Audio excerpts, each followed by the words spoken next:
ጸጉራችን አፍ አውጥቶ በእኛ ለተማረረብን ሴቶች ይሄ መፍትሄ ነው። ከጥበቱን ጀምር ፍትክ እያረገን የበላንን ስናስለቅቅ ይተሳሰራል።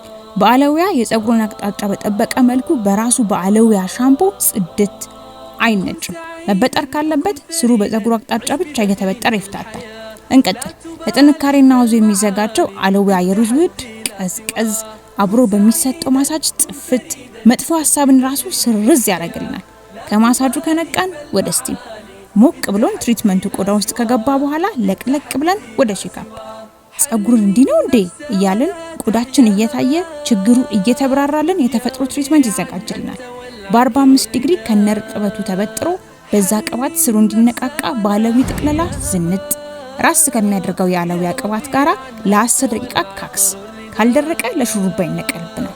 እንደዚህ በቁጥጥር ቆዳው ነፋስ እያገኘ የፊት ጸጉሩ ማሳጅ ተደርጎልን ጤነኛ ጸጉር አስቢ። ይሄ ደግሞ በየሳምንቱ ቢደገም ለአንድ ወር እንክብካቤ 10%፣ ለአንድ ጊዜ ስራ 25% ቅናሽ ላይ ስለሆነ ይደውሉልን። ተፈጥሮን በተፈጥሮ